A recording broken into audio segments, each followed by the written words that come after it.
The difference in Kai Havertz between this pre-season and last year, night and day. He has absolutely been balling it out for Arsenal in pre-season in a midfield role, which had a few questions around it. He's been balling it out for Arsenal in 2024. His last 15 games for Arsenal, he managed 8 assists and 11 goals.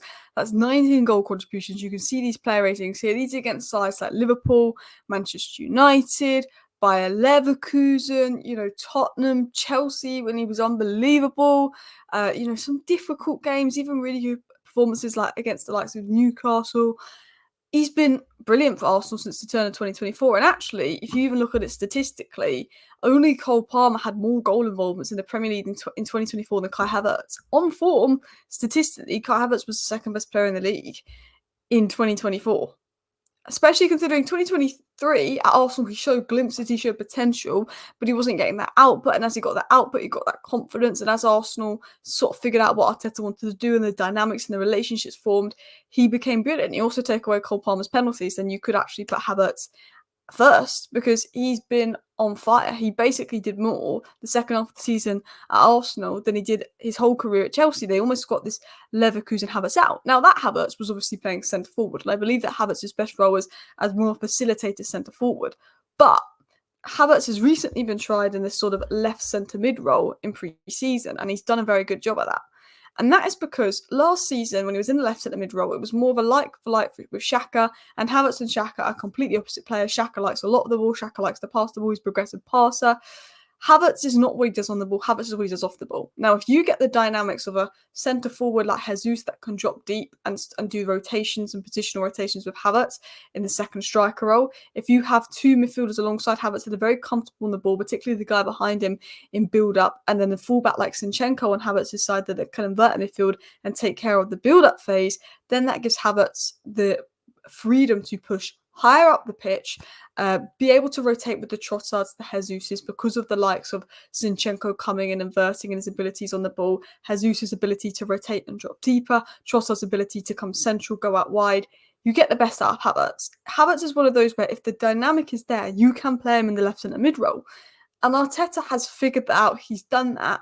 And Kai Havertz has gone to another level. He looks like Bayer Leverkusen Havertz, because if you almost play Havertz just behind the striker, there's a real player there. If you find a striker with Jesus' movement and ability, but with unreal finishing, and you play Havertz just behind him, and you have the midfielders behind Havertz, very comfortable and build up, there's a player there. Now, we're going to talk about Havertz, and we're going to talk about what we've seen in pre-season, what Arteta's plan for him is, because Merino's likely coming in, and Merino coming in would assume Havertz goes at centre forward.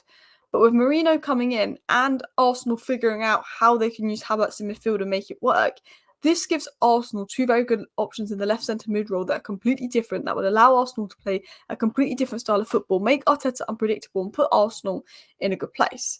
Now, I'm going to talk about Kai Havertz and what he does so well, and that is those runs from midfield into space. This is what he did so well versus Leverkusen. This is Zinchenko getting the ball, and Havertz literally looks over his shoulder, finds the space, makes that run. When he makes that run, he gets into Trossard's area. Trossard obviously moves in, and he plays that cross, really good cross, and he gets an assist. And Havertz was started at left centre mid, but he almost operated as second striker because his elite off-the-shoulder movement and his awareness of finding and creating space and his unpredictability caused problems. Arsenal's midfield and defensive line is very good in build-up. And on the ball, Arsenal can accommodate for players like Havertz in midfield when they've got Zinchenko coming into that left centre mid space. If Arsenal are going to play a possession-based game against a team where they're going to play a high line and really push up, and they have Jesus that can do positional play, Trossard that can do positional play with Havertz, he can work really well. And that left-hand side cooked against Leverkusen. I've always criticised Arsenal's left-hand side. I'm saying the Saka, White, Odegaard, the right-hand side is dominant, the left-hand side needs to step up. It's like Arteta figured out there was a weakness with that left-hand side, brought in Calafiore, probably going to bring in Merino, maybe even will bring in Eze or someone, just in case, but has also figured out a good dynamic for the left-hand side. We're going to talk about Havertz, and we're going to talk about why Havertz is incredibly underrated, because we just talked about his statistics, and people will notice the statistics, but I'm going to say this now as a Manchester United fan. In terms of IQ off the ball, Havertz is top 3 in the world. In terms of IQ off the ball, his ability to stretch play, run down the wide channels, his ability for positional play to allow Arteta to use positional play, his ability to find space, create space. I remember the Liverpool game, he was at centre forward and he was dragging Konate away and creating space for his teammates and helping the team attack better. His ability to pop up and make those box crashing runs and score the goal. His ability to just look over his shoulder and make those runs, pass and move. It gives Arsenal this whole different dynamic. Now, I'd say Kai Havertz's best role still would be centre forward, given the run that he went on at the end of last season. But if he almost plays as a second striker with the freedom to roam, almost like a number 10. Now, Arsenal don't really play a number 10, they play more 2-8. But almost like a number 10 or a second striker, someone that's really just behind Jesus with the freedom around the goal, he could be unreal if he's allowed to push up. Because he didn't work in midfield last season when it was tried. One, because he was asked to do what Xhaka does, a heavy possession, build-up role, which he doesn't do. And two, I think maybe a lack of confidence definitely plays a part. Now, Arteta using, positional play with Havertz, Trossard and Jesus switching made Arsenal really unpredictable. The fluidity of the movements, the off-the-ball movement, rotating with each other, bringing different dynamics. As soon as you get the ball, changing position, switching, it messed with Leverkusen's defence. Two players that have really impressed me in pre-season for Arsenal have been Trossard and Havertz because they read off each other well. I think Trossard, being such a clinical finisher, he's very good when he comes centrally because you probably know he's Arsenal's best finisher. And Havertz is also, while he's not a winger, particularly on that left-hand side, Havertz causes problems. He can put in a cross, he is quick, he is fast, he can make a dribble.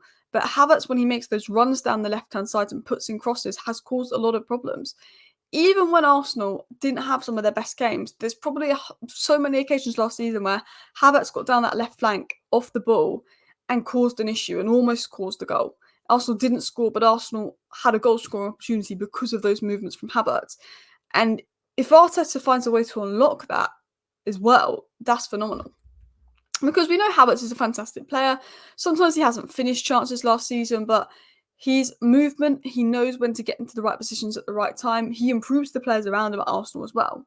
Now, with Kai Havertz, you've got a player that can link with the centre-forward, he can link with the striker, he can link with the winger, depending on where he's playing. His positional play, his ability to stretch high, go wide, rotate with teammates is among the top. His ability to stretch play, his ability to get between the lines, find space, stretch the lines. Why teams want to stretch play is if you've got a back four, you're coming up against the back four and you're really narrow, that back four can stay narrow and there's not many space between the back four. But if you're getting someone that goes out wide like Havertz that is stretching the play, all of a sudden the opposition's back four, there's now going to have more spaces in between them that they can't cover for other players to run between, and then that allows for movement. You get past that defensive line, you break a line, that allows for an attack, and that is what Havertz is very good at. He's got the final third contributions coming in, the stats are coming in there for Kai Havertz. His IQ, his awareness, his movement, as I said earlier, is a different level, just getting in the pockets of space, in and around the box, making things happen, because Kai Havertz isn't a left centre mid, and he can only be used at left centre mid if he's given the freedom to almost operate as a second striker, because his best work is when he gets into the pockets of space, particularly the half spaces, in and around the box, making things happening, whether that's box crashing runs, he scored a lot of goals from that last season, whether that's in the half space with those movements, or maybe running the channels. That's what he's good at. But what stands out to me about Havertz was his aerial ability. He can be used in midfield in games like West Ham, a physical team, to win the balls, to win the goal kicks. He can be used in hold-up, he can link with players well, he can be used in set pieces, he can give Arsenal an outlet, a focal point to play with the press, and he's going to mostly be used as centre-forward next season, I believe, with the missing out of Sesko. I do think with Arsenal going all in on Sesko and playing Havertz in midfield in pre-season, it suggests that Arteta has a plan to maybe utilise Havertz in midfield a lot more this season. Especially if Jesus can stay fit, because there's quality in Jesus. Sometimes he needs to work on his finishing, but there's quality there. But I think his ability to run off players is his number one strength, which is what he's shown in pre-season, Havertz. His ability to get in there to run off players. Because with Kai Havertz, if you pair a stretch play to get into the half space, to make the off-the-shoulder runs, which is what Havertz is best at, he can be unbelievable. Havertz's IQ, his decision-making off the ball, his ability to stretch the lines, to create space, not only unlocks so much for himself, but it unlocks so much for Arsenal in attack. And because teams are now scared of Arsenal, because they've got so much better, they're a title challenger, they play these deeper blocks against Arsenal, and they play these slow blocks against Arsenal, which makes it more difficult for Arsenal. So having players like Havertz that can stretch the lines, and that will then create space for his teammates can take Arsenal to that next level. And you look at, can it work? Can it not work? Well, with Jesus, that has the positional play. With Trossard, that can rotate. With Havertz, it works. But obviously, they would need someone at left back who was very comfortable inverting and doing build-up in midfield like Zinchenko. And Zinchenko can do that against the smaller positions. But the bigger positions, sometimes you can worry about Zinchenko defensively. And I think it can work, him in midfield, against some of the smaller teams. But I think the bigger teams, he needs to play centre-forward. And I think Kai Havertz at centre-forward against the bigger teams worked really well for Arsenal. They didn't lose to Liverpool last season. They didn't lose to Man City last season. Arsenal have been slowly improving under Arteta, but in those big games, they would get caught out by Man City. But they didn't last season. They beat Manchester City. They beat Liverpool. And Kai Havertz at centre-forward was key in those games. I think in the big games, Kai Havertz is centre-forward. But in the possession-dominant games, when you've got other people coming into midfield and inverting to contribute to build-up, he could definitely play in midfield. I mean, for the most part, if I was Arsenal, I'd look to keep Havertz up top. And I still think bring Merino in. If you can't get the striker you want, bring in Merino. Because I think because of Merino's ability in all phases, because of his comfortability in the ball, this gives Arsenal options. Now, one thing that Manchester City did is Manchester City won the league. They had brilliant wingers in Sane and stuff. They bring in Mahrez. Arsenal were close to winning the league. They didn't win the league. Okay, Kai Havertz could play midfield next season. But if you've got Merino as your predominant midfielder and you play Merino for the majority of games, this could give Arsenal something new. And then other games, you can switch from Merino to Havertz. If you have options to play one style of play with Merino at left centre mid, then another style of play with Havertz at left centre mid, it creates that unpredictability. It gives Arteta tactical versatility, which could give them an advantage over City. And with Merino, when he's one of the best aerial duel winners in football, he would be an unbelievable signing for Arsenal. Obviously, I don't know if Subamende to Liverpool's going to impact this transfer. I'm actually really not sure. But there's no doubt in my mind that Merino is a beast. Athleticism, work rate, unbelievable. Covers ground, is tall, he's 6'4". Intelligence is good.